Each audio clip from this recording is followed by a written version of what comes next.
โอ้บ่แม่นเด้แบบเมียแล้วก็ทางนั้นพลานแบบร่อนได้พนิจรไปนะนี่เนาะบ้านกกทันกี้นะเออจากอยู่บ่เจ้ายังบ่ได้เฮ็ดอยู่ ข่อยยังบ่ได้เฮ็ดข่อยนะ กกทัน บ่ฮู้แล้ว เขาน้องทงน้องเทงเขาลุงหนอกลุงน้อยกี้ อืม แบบว่าดินจัดสรรแบบดินว่างเปล่าเพิ่นป้าไว้นะบ่อะไรก็ เดี๋ยวเฮาไปพักอาศัยอยู่ชั่วคราวเนาะ ไปอยู่ไปเช่านี่นะแต่ว่าเพิ่นมีโครงการอย่างสิเฮ็ดเนี่ยฮะเขาได้ปบนี่นะปบไปแต่ว่า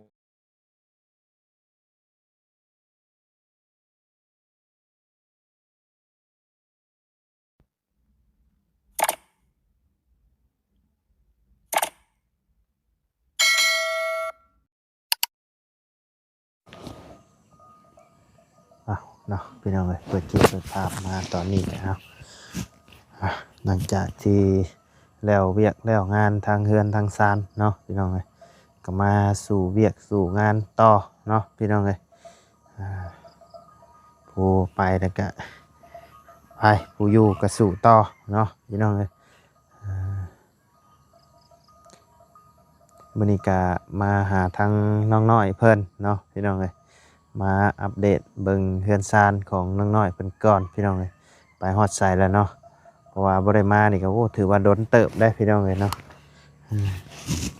เป็นจังใดเด้อเนาะแต่เบิ่งก็เบิ่งอยู่ทางคลิปน้องๆเพิ่นก็เบิ่งอยู่เนาะพี่น้องเอ้ยคือว่าชื่อกระโลมาติดแล้วบ่ล่ะเนาะแล้วบ่ดูจังใดเดี๋ยวไปเบิ่งไปชมน้ำกันเนาะพี่น้องเอ้ยเอาก่อนอื่นก็กลับทักทายสบายดีเด้อเนาะพ่อแม่พี่น้อง FC เบิร์ดจุกูสู่คนเนาะบ่ว่าอยู่ในและต่างประเทศก็ยินดีต้อนรับเข้าสู่ช่องมาลายคือเก่าพี่น้องเอ้ยหลังจากห่างหายกันไปหลายมื้อเนาะที่บ่ได้ลงคลิปพี่น้องเอ้ยก็ยากเบียกในเฮือนในซานเนาะพี่น้องแล่นหน้าแล่นหลังอยู่เนาะก็หาสิแล้วจบสิ้นเนาะทั้งเบียกงานทั้งแม่เฒ่าเพิ่นเนาะก็ถือว่าเรียบร้อยแล้ววันนี้เนาะพี่น้องเอ้ยก็ยังเหลือแต่ หาเงินใช้หนี้เพิ่นนั่นแหละพี่น้องเอ้ยวันนี้เนาะเพราะว่าเอาของเพิ่นมาก่อนเด้พี่น้องยืมซื้อเชืองคองนั่นแหละเนาะบ่พอเนาะเอาโอเคซะพี่น้องเอ้ยเดี๋ยวเข้าไปหาทั้งน้องน้อยเพิ่นนำกันเนาะเฮ็ดหยังกันเด้นั่งซุมแซวกันอยู่พุ่นเนาะพี่น้องเอ้ยโอ้เนาะพี่น้องเอ้ยกินหยังกินบานเย็นหยังคือบานเย็นนี่เนาะโอ้ยังเฮยนี่โอ้หมึกอยู่นี่นี่บ่ฮะบ่แม่นมันเป็นหน้าเพิ่นมันแต่หน้าบ่โอ้หมักใหญ่แท้เรียกกินข้าวแล้วเลยฮะของฝากแม่ย่าสบายดีเด้อนะโอ้ติดแต่เนาะมาบัดนี้ร้อยเลย เรียบร้อยเบิดแล้วยังเดือแต่เก็บตามมุมเนาะยาวขึ้นมานี่แฮงแล้วเลยนี่ เอ้าข่อยไปหาแล้วโยกินนี่เราว่าโอ้มันค่ำแล้วเราว่ากระเทินแล้วเราว่ามื้ออื่นเพิ่นแล้วเราว่าโอ้เนาะฮะไผเฮ็ดนี่เฮานี่แหละโอ้ ขี้มือเฮาอีกสิมือเจ้าเองบ่นิ้วหนืดหวานโคตรมื้อนี้มื้อน่ะบ่หวานได้มื้อนี้หวานจนแฮมคอไปเลยชั่วบ่แม่ หวานมึงเนาะชั่วนี่ชดบาทนึง5-6ไงเอาซะเดี๋ยวเอาขาตั้งกล้องก่อนซะนะใส่ลองเบิ่งของหวานดูน้ำพริกตราไม่รู้ติชมได้เผาแมงดากินคนละแบบคนละอย่างกินนี่น้องน้อยกินข้าวกับไข่ลูกพ่อแม่กินสมคอเฮากินน้ำหวานอ่ะกินคนละอย่างเลยบอกสูตรแม่ได้เดี๋ยวน้อยดีเด้อน้องเด้อใส่เบิ่งโอ้คือตักให้หลายแท้โอ้คน สิเฮากินคนละ2ถ้วยใหญ่เหมาะน้องเดียวกับน้องปัดไทยก็ทานมื้อโอ้เนาะตีตะหมาดใส่ก่อนมาทอดกับต้อนรับของหวานเลยพี่น้องน้อยมีแต่นั่งกับกินเนาะมีแต่นั่งกับกินกินแล้วก็นอนกินแล้วก็นอนเพื่อนสนุกสบายเพื่อนสนุกสบายเลย เพิ่นกินน้ำสำราญบ่ เงินอิ่มน้ำสำราญกินบ่บกยกบ่ลง โอ้แซ่บเนาะเราเฮ็ดอืม จ้างเขาเด้อมีงานเด้อ ฮะ มีงานจ้างเขาเด้อสิพาเฮ็ด โอเคโอเคโอเค เอาบ่อยากเฮ็ดน้ำหวานแจกเด้ อืม ทำเป็นองค์ทานเด้อ มันสิบ่ยุ่งยากบ่ ก็บ่นะ อืม ยุ่งยากในการถือนี่ บ่ว่าแบบว่าบ่เฮาก็ต้องไปเฮ็ดอยู่ในหม่องมันเนาะบ่หรือว่าเฮาเฮ็ดแต่เฮือนไป เนาะ เพื่อนก็ได้ แล้ว หม้ ก็ อให ตั ญ่ กใส่ถ้วย ขึ้น ถ้วย ลง เนาะ เลย ได้ แต่ อย่าง เอาไปลงบอลแจกแล้วก็ตักอันใส่ถ้วยใส่จอกแล้วก็ได้แต่มาเฮามีอุปกรณ์ ดีคือกันเลยเนาะ แต่ว่าสำหรับปูมักหวานเนี่ยโอเคปูบ่มักหวานอยากหวานให้ก็ แม่นมันอยากเนิดๆไปแน่เนาะ กับมันเย็นพอเนี่ย ใส่ ใส่น้ำก้อน บ่คันใช้น้ำก้อนเข้าไปนี่แซ่บเลยแซ่บกว่านี้นี่ เลยลำเลยต่อกะทิใส่อีกบาทหนึง พอน้ำหวานเพิ่นก็บางคนก็กินใส่น้ำก้อนบางคนก็กินอันนั้นนี่แล้วหาบ่อยากมันจืดนี่นะ ครับ ได้แล้วพอ โอเคเนาะแซ่บโอ้ ส้ม แจ๋ว แล้วมันว่ามีทั้งส้มทั้งหวานอาหารการกินบ่บกยกบ่ลง เนื้อสมเนื้อหวานเนื้อขาวเนาะมีว่า มันผิดเลยของผิดอยู่ดิ แดงเป็นคืนเนาะโอ้โห มือไปแจกเครื่องว่า จังวะเบิ่งก่อน ไปทางใดก็ประสานนะบ่ จักเส้นทางบ่เตียงเพิ่นว่าน่าจะอยู่ในแขงเฮาเองนี่แหละเพราะว่ามันทางไปอันที่แรกว่าสิไปอันอิหยัง โอเค มื้อนี้บ่แม่นติวันที่เช้า นี่แหละ แม่นมานี่นะ แต่ได้ยินแล้วแจ้งเราเพื่อนว่าพรุ่งนี้เย็นวันบอรี่ก็ไปมุกเด้มันมันพร้อมกันได้จ้ะ เป็นโหดมากนะคน เพราะว่าสิไปไอ้แขงขมวนน่ะเส้นทางขาดแล้ว อืม น้ำท่วม ขึ้นทางอันแถวคำเกิดบอก ไปเชษฐมวกเขตเชษฐมวกกระท่วมนั่น เชื่อทำโมกจำพรเชื่อทำโมกลุงพีนจำพรเท่านี้ก็ถ่วงหมด แม่น ขวมลายนะ เห็นทั้งบ่เตียงเพิ่นแจ้งว่า อาจจะแจกเขตไอ้แขงเฮานี่แหละ เฮ็ดน้ำลายได้เฮ็ดอันนั้น เพราะว่าแขงเฮากับมันท่วมหลายเลยเด้ไปพุ่นมันบ่ไปบ่ฮอดเลยเด้ก็เดี๋ยวถ้าเบิ่งอีกมื้ออื่นเนาะอาจสิเป็นจังได เราก็ประสบภัยกันเนาะ แม่น เห็นอันทาง นักอยู่ปีนี่ป้อเท่าจากหม่องบ่เคยท่วมก็ท่วมพี่น้อง มันนี้เห็นทางเจ้าแพงคนบอกโลกลงไปอันทางเชื่อทำโมก อันเจ้าได้ไปว่าตอนน้องนิวเข้าไปยังบ่ บ้านอันนี้ ลำพันธ์ บ้านน้ำพันธุ์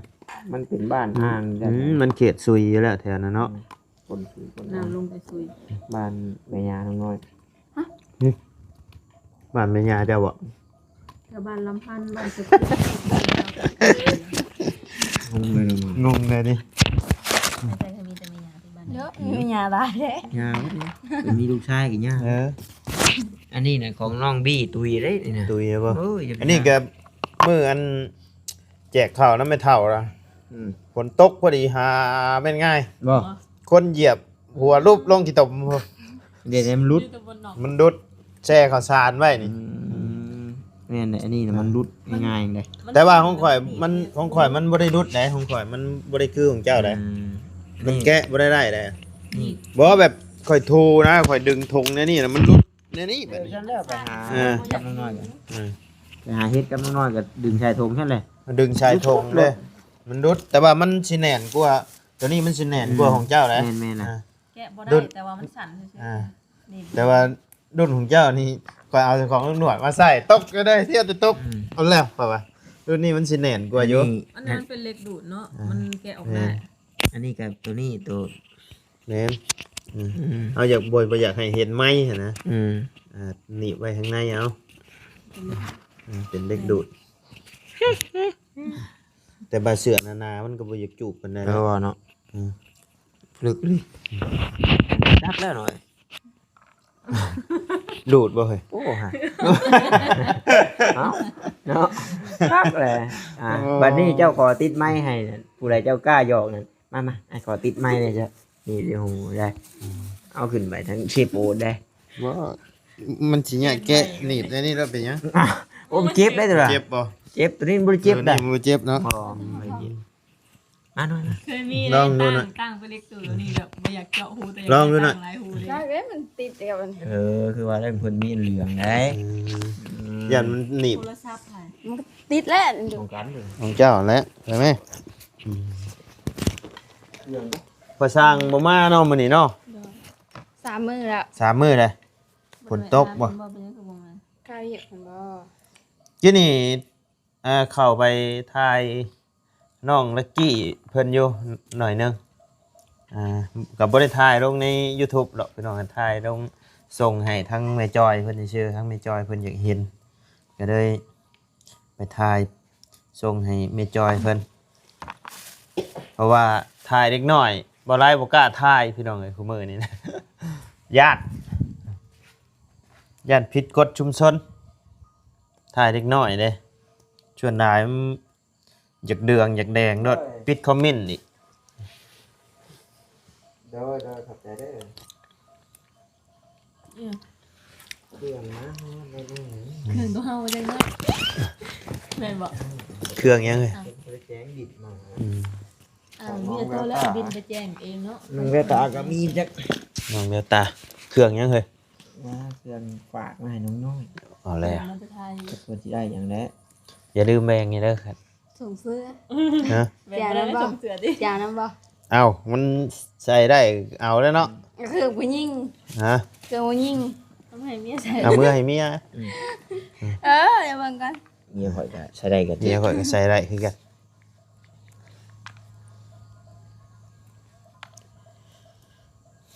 เมื่อวานนี้บ่ได้ไปทางใดนอนอย่างเดียวเมื่อวานนี่ งานนี่นะ คำทับ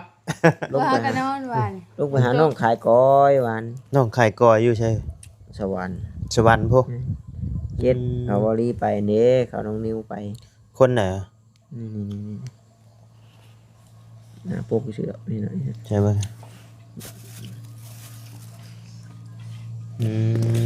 อยู่บ้านได้ อันทางใกล้กับสะพานบ้านนะบ่ได้ถามบ้านนะมันเป็นดินของรัฐบ่ดินหรือว่าดินเฮียเกียบ่หรือดินนะคล้ายๆหมู่บ้านกุกทัน อืม ก็คนให้ความสนใจหลายอยู่ อืม แกกับทางครอบครั ก็ ว โอเคอยู่เนาะ โอเคอยู่พอบืนอยู่ หน่อย พอบืนพอคานพอดื่มพอดื้อไปแล้ว อืม เฮ็ดได้เลย เป็นได้หม่องอยู่หม่องเศร้า โอ้ เพิ่น โหโหดเลย บ่ โหด เออ แบบอยู่กระต๊อบเลย อยู่กับพ่อกับแม่นี่บ่ แม่นพ่อกับคนมันโคกประวายนี่แหละ บ่ แต่ว่าที่ให้ที่หน้าแล้วก็คอยหู้อยู่มันเบิดแล้วบ่มีแล้ว เออ เราไปตัวอีหลีบ่มีอีหลี อืม เราพอหู้อยู่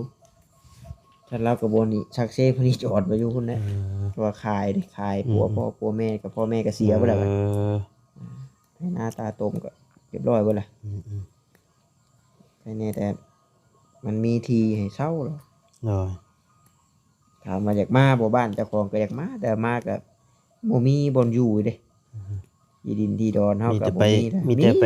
แต่ไปตายดับหน้าเอาเนาะ แม่นมีพี่น้องแต่ว่าก็ เออ พี่น้องก็ปันว่าเขาสิจะปันมูลให้เนาะมูลปันอยู่แล้วเนาะ มูลปั่นแล้วเด้เด้ มันก็คือเก่าอันแหละแล้วก็อยู่ใส่พอได้อยู่ได้อยู่แล้วก็ แต่เราลงไปพุ่นมันเป็นบ้านเมียบ่ลงไปอยู่ บ่ พุ่น บ่แม่นเลย แบบ เมียแล้วก็ทางเงินตลาด แบบ ว่าง่าย ร่อนได้ หมู่ พ บ้า นิจรไปนะนี่ ห เนาะ มู่บ้านกกทันนี่นะ เออ จากอยู่บ่เจ้ายังบ่ได้เฮ็ดอยู่ ข้อยยังบ่ได้เฮ็ดข้อยนะ กกทัน บ่ฮู้แล้ว เขาน้องทงน้องเทงเขาลุงหนอกลุงน้อยกี่ อืม แบบว่าดินจัดสรรแบบดินว่างเปล่าขึ้นป้าไว้นะบ่อะไรก็ อ๋อเดี๋ยวเฮาไปพักอาศัยอยู่ชั่วคราวเนาะ ไปอยู่ไปเช่านี่นะแต่ว่าเพิ่นมีโครงการอย่างสิเฮ็ดเนี่ยให้เขาได้ปบนี่นะปบไป อืม แต่ว่า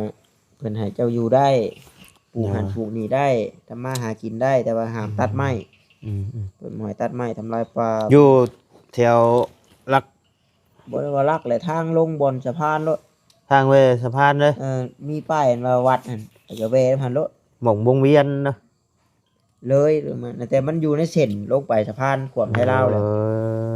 บอลนื้นๆนั่นบอลมันสิแยกขึ้นไป มันจะมีทางแยก แล้วมันสิมีป้ายวัดนั่น แม่นมีป้ายวัดทั้งนั้นแล้วเลยลงไปกันแคมทางเลยเฮือนน้องแล้วนะ หน่อย ว่ามื้ออื่นว่าสิแล่นลงไปอยู่ตอนเช้าตอนนี้ หน่อยคันบ่มีหยังคาดเคลื่อนก็สิแล่นลงไปเบิ่งน้ำ หลายคน อะไร โย กับ ล พี่ ง น้อง ไปตรงนี้ อืม อยากให้น้องเพิ่นได้นะ โดย ว่าพอฮู้อีหลีพี่น้องเนาะเราบ่ได้ตัวอีหลีเรื่องที่ โดย เรื่องทางเราบ่มีอีหลีนำบ้านนะบ่ โด มี ยอ๋อที่ว่าบอดี้ลงในเฟซขายก้อยถุง5,000นั่นบ่ นั่นแล้ว โอ้ ได้ฉายาน้องขายกอยนั่น โดย น้องน้อยขาย โด กอย ยนั่น น้องน้อยขายกอย อันนี้ อืม น้องน้อยยังเหี้ย น้องน้อยขายเขียดนี่ น้องน้อยขายเขียด น้องน้อยขายเขียด เออ ไม่ขายหอยได้ น้อยขายหอยก็มีเจ้าน่ะมันหลายช็อตเจ้าน่ะ ได้เด้ ทั้งขายเขียดทั้งขายหอย พ่อเราแรกๆเราขายเขียดเด้ ขายเขียดเจ้า อืม ได้ยินจักพันนี่ขายเขียด ตอนนั้นถามว่า จืออยู่บ่จือจำคือเบานิ้วบอกหักอยู่บ่ อืม จือจำคือสอนอ้ายฟังจือแม่นอยู่ ได้ทั้งบานิวบ่ได้มาหาบ่เดี๋ยวนี้ โบ ฮะ โบ อ่ มา า แต่มือนะ เป็นคาเบียกช่วงนี้เบียกหลาย ครับอยู่พี่แล้วก็มันบ่มีงบบ่มีงานเลยก็เข้าใจแล้วได้พี่น้อง แม่นพี่น้องเอ้ย มันบ่มีเลยนะเฮาอยากไปทางใดเฮาก็สามารถไปได้เป็นบ่ แม่นแม่นแม่น แต่ว่าเราบ่ได้ ก็คือนี่แหละบ่ไรคือกันพี่น้องเอ้ยแบบว่าเฮานานๆมาอัปเดตที่นะเฮา คื แบ อบ บ่ ว่า ต้านั่นนี่ อ่า คือบ่ต้าอยากไปทางใดก็ได้ โดย FC นี่มักบ่มักก็ได้แต่เว้าซื่อแหละเพราะว่า เนอะ เฮาบ่ได้มีเวียกเลยครับบ่ได้มี แม่ เวียกอยู่นี่นะบ่ได้ แม่ มีเวียกกัน ไผจะเป็นผู้อันรับผิดชอบในส่วนใน ทางไอรี โอ้ ทางไอรี อืม แต่ว่าคืออุปกรณ์อย่างเราก็เอามาเบิดไอรี โดย ปูนก็ยังกระเบื้องก็ยัง ยังครบเบิดเนาะ นี่แต่ว่าปูบ้าเดทกับบ้าได้ได้พี่น้องขึ้นมา โดย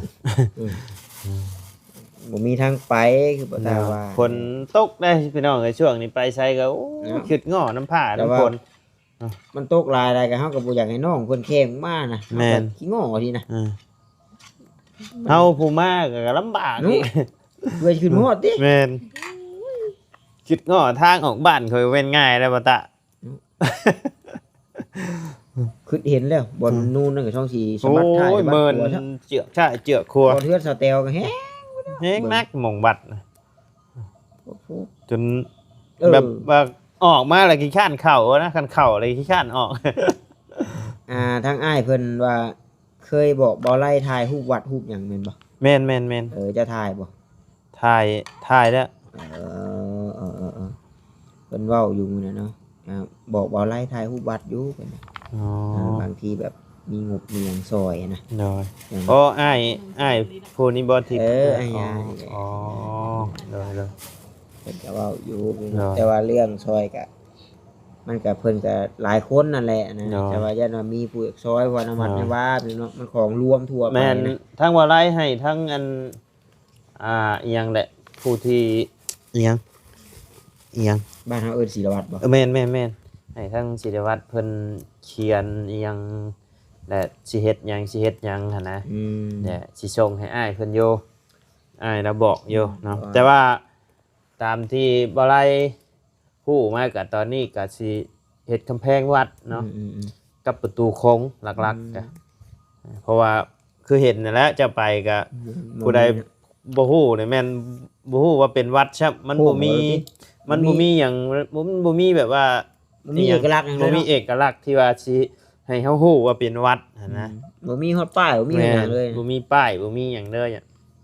นั่นก็บ่ เป็น ได้ วัด ลงไปวัดวันพีนหันพี่น้องเนาะแจ้งให้อ้ายเพิ่น โดย เบิดอยู่แต่ว่าไล่ๆรวมแล้วก็หลายล้านเด้อไป โดย หลายอยู่ เป็นวัดที่สร้างใหม่พี่น้อง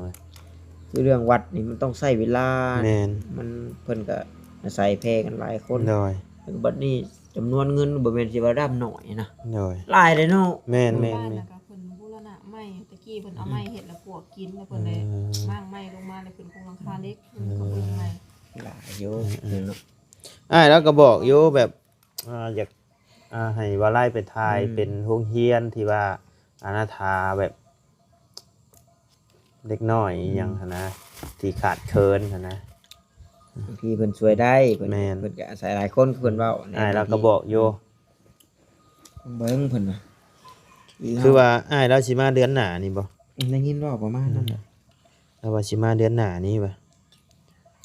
เราก็เลยว่าอันเผาเฮ็ดให้นี่เด้อล่ะว่าแล้วให้เขียนอหยังหั้นนะ บางทีเพิ่นได้ติดไม้ติดมือมาเนาะ แม่น บ่ได้หลา ผู้ ยได้น้อยก็พอ แม่นผู้ใหญ่ผู้ที่เพิ่นอยากร่วมทำบุญเนาะ เ เป็นบุญเกี่ยวแก่กับทางวัดทางว่า แม่นก็คือวัดบ้านดงยางถือว่ายังขาดหลายแหละพี่น้องเอ้ย โอ้กำแพงจัง หาสิได้ดีได้มีพระเนาะ แม่น ตอนนั้นผมมี หา พระ สิได้พระกับหอแจกแล้วก็ตอนนี้ก็ได้เสาได้ไอ้เสาละหัวนะ45ต้นเนาะเป็นทั้งพ่อทอมกับแม่คอนสวรรค์เนาะเพิ่นได้สมทบชื่อเสาหั่นแหละพี่น้องเอ้ยก็ยังขาดอีกหลายอยู่เพราะว่ารวมๆเนี่ยมันประมาณ100กว่าต้นน่ะ อืม เสาโอ้ออกใหม่บ่เฮ้ย เรา ฮะ ออกได้3 ปีแล้ว คือเดือมคักแท้จ้ะ โอ้เนาะ เคยถอดเกศไปเลย เขาทำให้อยู่ทางนี้ A55 บ่ เอียง อ๋อรุ่นเดียวกันเนาะ รุ่นเดียวกันบ่ รุ่นเดียวกัน เฮ้ยสบายนะ ไม่ได้ว่า ให้ยันพาใครยันเครื่อง เฮ้อ พา เครื่องนี่บ่พาใคร บ่เครื่องนะ อืม อันนี้ก็เคสนี่ก็สำคัญนะชื่อให้ในไม้นะก็เลยนะน่ะมันกัดโทรศัพท์โอ้เคสนี่จงหองหรือว่ากัดเนาะ เมื่อเช้านี่ตื่นขึ้นมาหาโทรศัพท์บ่เห็นเพราะว่าอยู่ในเฮือนข่อยมันสิมีสัญญาณอยู่หม่องเดียวเด้ต้องเปิดประตูหน้าต่างแล้วปะไว้ แมวไปเคลียร์ฝนตกลงมาหาเนี่ยอะไรก็บ่เฮ็ด ดีเล็กน้อยบ่จับไป ดีแต่เด็กน้อยบ่จับไปบัดเดียวเบิ่งฝนตกใส่อยู่เฮ็ดบัดนี้วะ ใช้ในการโพสต์ ก็กันได้อยู่หน่อยนึงพี่น้อง เมื่อวานละหมดตึกแล้ว เนาะก็หมุดจนขึ้นนี่เพิ่นก็หวาน โมวานทำหาเล ฟ้าย ทุ ทำการเขิน ไว้ดีนี่พี่น้องเอ้ย เนาะเห็นจุดก่อนเนี่ย กินให้เบิดกัน เมื่อวานเนาะชุดนี้ก็เลยใส่เต็มที่เลย หวาน มันหมดร้ายชุดก่อนนั่นเห็ดร้ายเนี่ย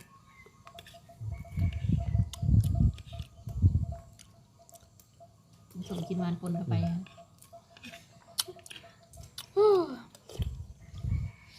เป็นได้ไรเด็ด บ่ อย่ากินสินดา อยากกินชิ้นหนาด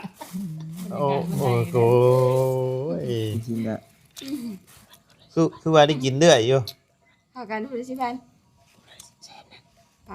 คนละแสนบ่ คณะเชติดรถลงไปนำไปกินบุฟเฟ่ต์คนละเก่าๆแล้วก็จ้างลงมาเองนะ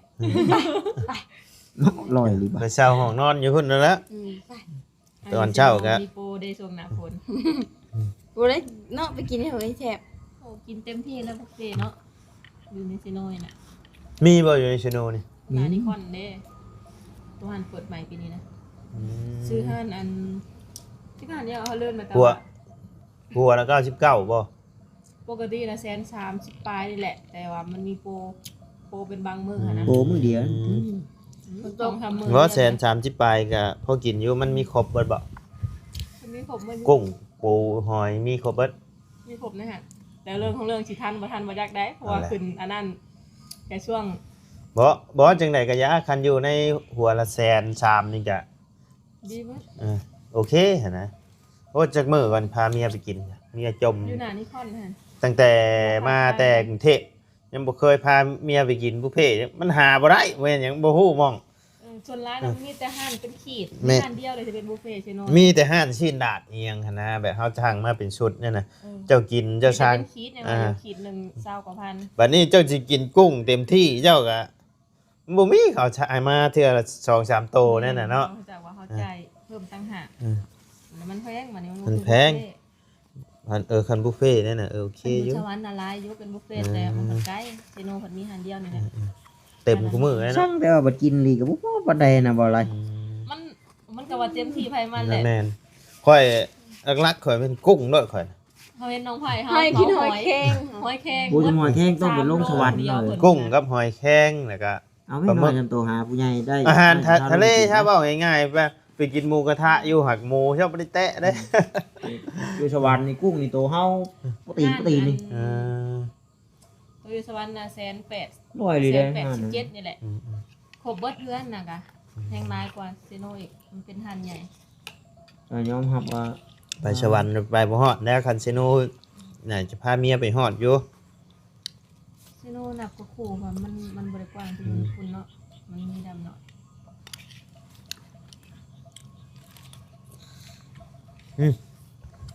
นี่แบบนี้ขอบใจได้หลาย บ้านมีมัดบ้านเฮาบ่มี แต่บ่มีเงินอยู่คนนะ อยู่นั่นอยู่ในเมืองบ่ เมืองว่า เขตลงเห็นนี่ก็บ่มีคือกัน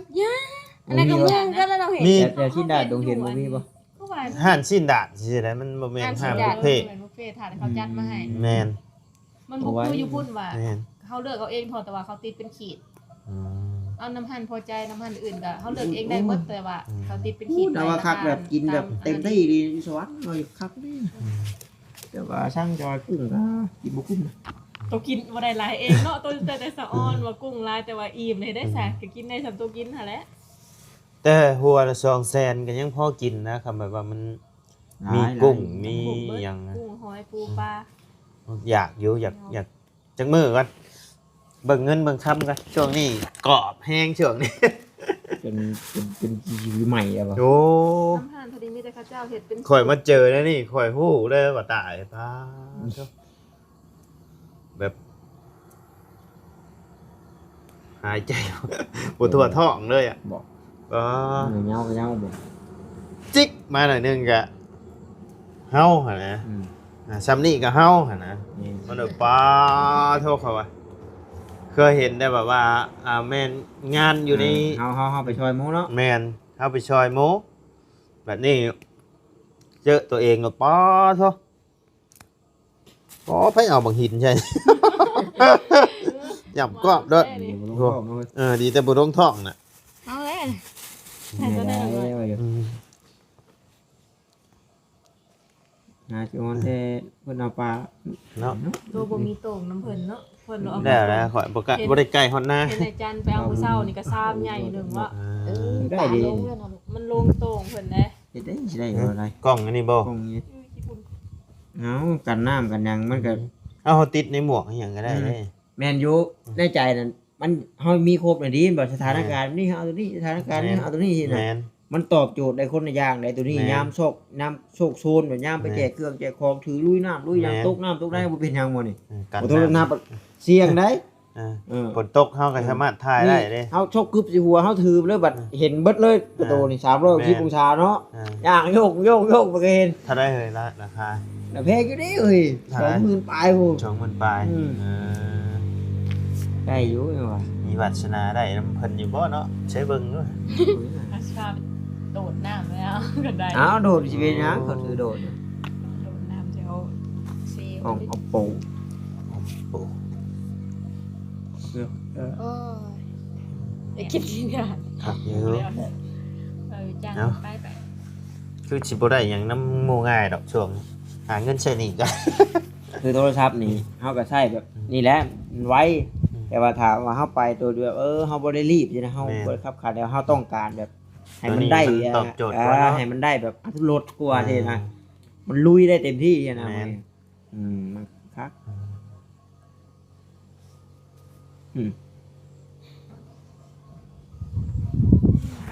เบิ่งก่อน คนมา เนี่ยน้ำท่วมเนาะ เอาโอเคซะเนาะพี่น้องเอ้ย ป้า มาฮอดก็เจอของหวานเด้อพี่น้องเอ้ย เด้อ ป้าซาสำหรับคลิปนี้ล่ำลาเด้อพี่น้องเด้อสบายดีเด้อไป